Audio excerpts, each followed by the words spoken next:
Yo, stop everything you're doing right now because the Jonathan Kuminga saga just reached its conclusion, and what went down on SportsCenter's wall-to-wall emergency coverage is going to completely blow your mind with the layers of organizational chess, psychological warfare, and high-stakes negotiation tactics that finally brought this 6-month nightmare to an end. We're talking about a 2-year, $48, $5 million deal with a team option that literally nobody saw coming. And when Shams Charania broke the news live during SportsCenter's special report, the entire panel, Stephen A. Smith, Brian Windhorst, Kendrick Perkins, and Bobby Marks, went into absolute overdrive trying to unpack every single angle. Because this isn't just another contract signing, this is the beginning of what could be the most fascinating trade saga of the entire 2025-26 season. Hey Warriors fans,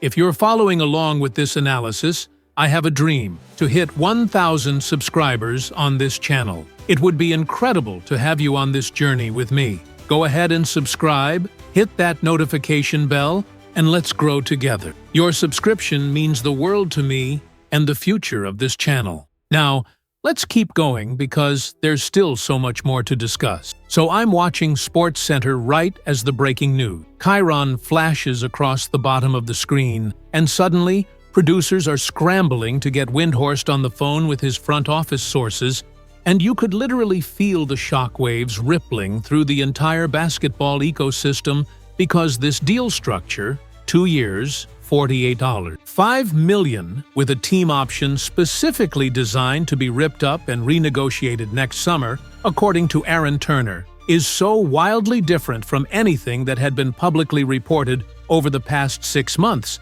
that it suggests Golden State's front office and Kuminga's representation were operating in complete radio silence during the final 72-hour push to get this done before the October 1st deadline. Let me paint the complete picture of what really transpired during this absolutely electric SportsCenter segment, because the casual player signs extension and everyone moves on narrative that you're seeing on social media right now completely misses the organizational calculation, the psychological maneuvering, the power dynamics, and the future implications that are going to define Warriors basketball for the next 18 months minimum. Stephen A. Smith was literally pacing around the studio, and I mean this in the most entertaining way possible, going absolutely ballistic about how this deal came together in the final hours when just 2 days ago, every single credible NBA insider was reporting that Kuminga was leaning heavily toward signing the $7.9 million qualifying offer and betting on himself for 1 year before hitting unrestricted free agency in 2026. The timeline context that the panel provided was absolutely crucial for understanding the stakes of what we just witnessed. And when you see it laid out comprehensively with all the moving pieces, it becomes crystal clear why this negotiation took 6 months and nearly collapsed multiple times. Kuminga was drafted 7th overall in 2021 with legitimate lottery pick expectation and all-star potential written all over his scouting report. He's 22 years old, can jump out of the gym, has put up big numbers against NBA competition, and genuinely views himself as a multi-time all-star caliber building block, which isn't crazy when you consider Joe Lacob, the Warriors owner who signs the checks, personally pushed to draft Kuminga over Franz Wagner and held him out of trade conversations for legitimate stars like Lauri Markkanen, Pascal Siakam, and Alex Caruso. But here's where the relationship started fracturing in ways that became irreparable. And Windhorst's insider reporting during the segment really pulled back the curtain on the organizational dysfunction. The Warriors traded for Jimmy Butler on January 4th, while Kuminga was out with an ankle sprain that lasted an abnormally long time. And I mean abnormally long for what was initially reported as a routine injury. When Kuminga finally returned to the lineup, he struggled mightily to find his role alongside Butler, Steph Curry, and Draymond Green. The spacing was weird, the offensive hierarchy was unclear, and Kuminga's natural instinct to be an isolation-heavy scorer clashed fundamentally with the Warriors' motion offense principles. The breaking point came late in the season during a game against Portland. And this is the moment that Stephen A. kept coming back to throughout the segment because it encapsulates everything wrong with the Kuminga Warriors dynamic. Kuminga looked off Steph Curry. Steph Curry, the greatest shooter in NBA history and the franchise's entire identity,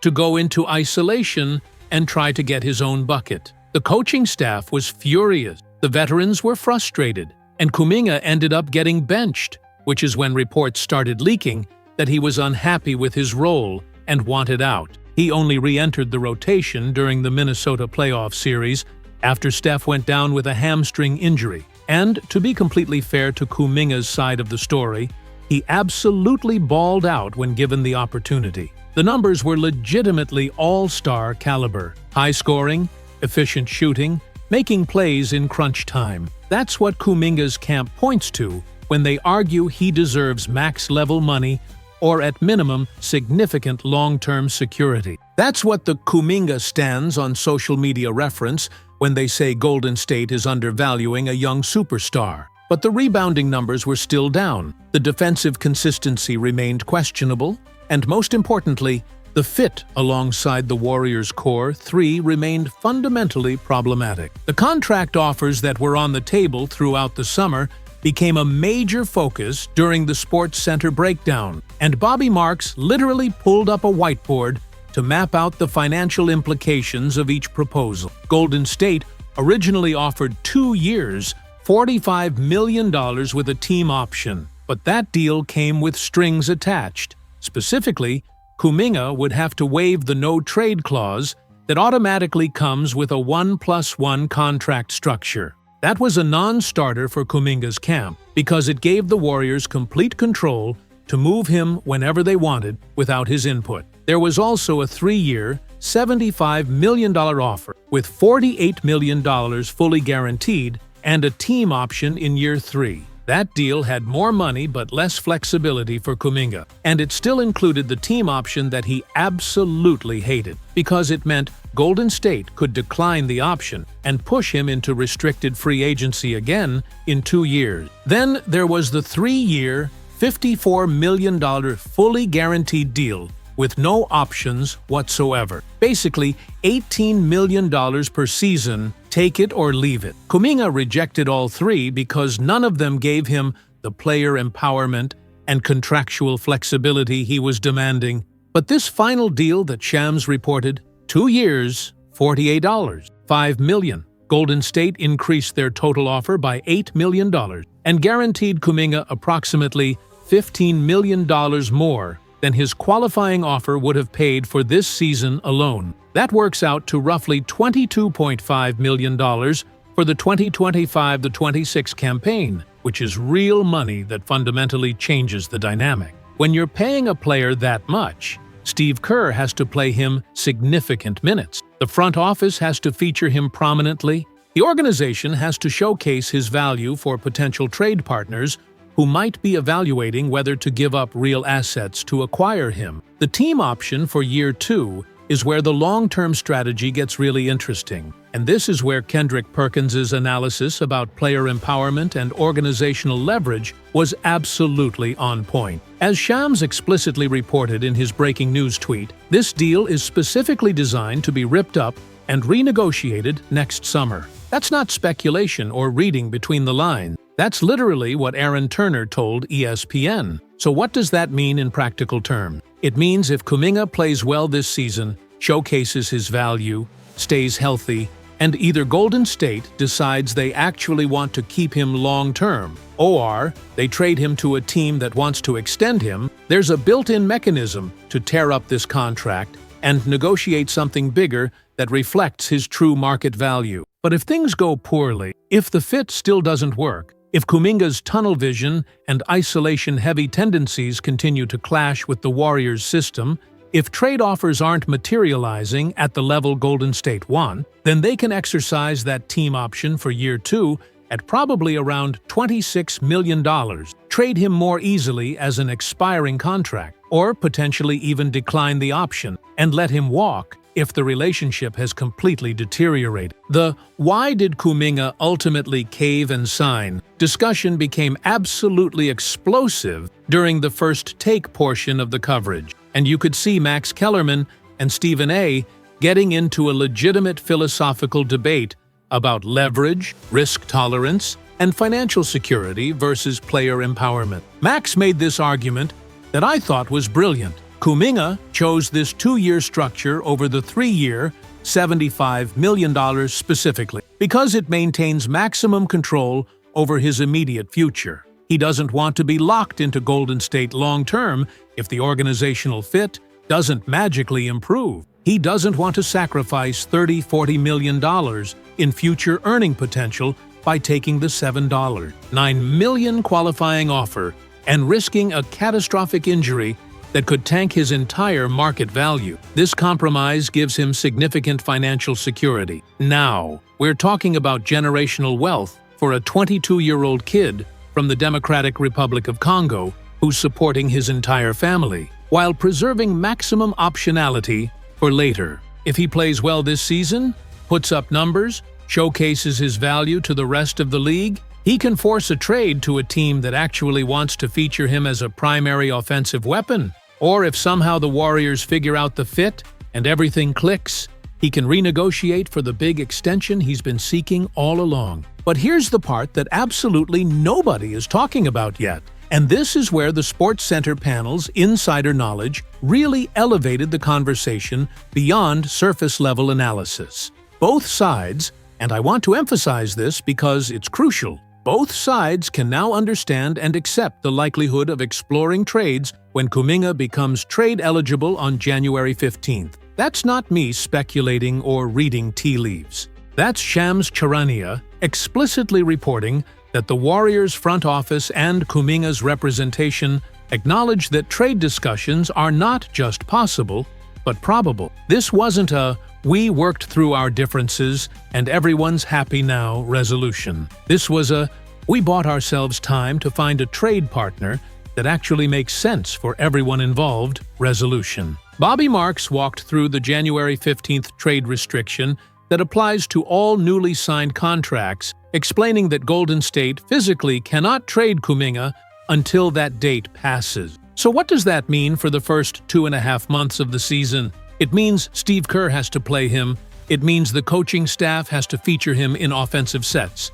It means the front office has to showcase his value so that when trade season heats up in late January and early February, there are actually quality players and draft picks coming back in return. The August 11th meeting between the two sides became this almost mythical moment in the negotiation saga, and SportsCenter showed clips from various NBA insiders who had reported on this pivotal conversation between Mike Dunleavy Jr., the Warriors GM, and Aaron Turner, Kuminga's agent. Both sides apparently asked each other essentially the same fundamental question: do you want to be here, from Golden State's perspective, and do you even want me here, from Kuminga's camp? When you're in a relationship, and that's what team player dynamics fundamentally are at the highest level, and both parties are simultaneously questioning whether the other wants them around, you already know the answer. The answer is no. But neither side could afford to blow everything up completely, so they found this middle ground that preserves optionality for everyone while kicking the inevitable reckoning down the road. The psychological profile of Jonathan Kuminga became another fascinating subplot during the coverage, and Richard Jefferson, who played in this league for 17 years and understands player mentality better than most analysts, broke down exactly why Kuminga sees himself the way he does. You're a 22-year-old kid who can jump out of the gym. You've put up 20-plus points per game in actual NBA playoff games against legitimate competition. Joe Lacob, a billionaire who owns your team, specifically chose you over other highly touted prospects. He protected you in trade talks when other teams were offering all-star level talent. Of course, you're going to view yourself as a future multi-time all-star. That's not delusional. That's a young player with supreme confidence who's had success at the highest level. But here's the uncomfortable truth that Warriors fans and the coaching staff have been wrestling with for 2 years now. Kuminga wants to be the guy, and he simply cannot be that player in Golden State's current ecosystem. He wants to be an isolation scorer, a primary offensive weapon, the focal point of the offense. He wants to be the wing version of what Ja Morant is in Memphis or what Anthony Edwards is in Minnesota. But the Warriors already have Steph Curry, who at 37 years old is still operating at an MVP caliber level. They have Jimmy Butler, who's a legitimate top 20 player in the league. They have Draymond Green, who controls their entire defensive identity. Where exactly does isolation-heavy Jonathan Kuminga fit into that hierarchy? The player comparison that kept coming up during the segment was interesting, and Stephen A. made this reference to Sean Marion that I thought was perfect. If Kuminga could accept being a Sean Marion or an Aaron Gordon type, an elite complementary player who plays the baseline, crashes the glass, provides switchable defense, hits open threes, and lives within the offensive system, he would be worth a massive contract extension and would be absolutely perfect for this Warriors team. But he doesn't want to be that. He wants to be the guy with the ball in his hands making decisions in crunch time, and that's just not going to happen in Golden State. The roster implications discussion brought in all the other signings that Golden State made in the past 48 hours.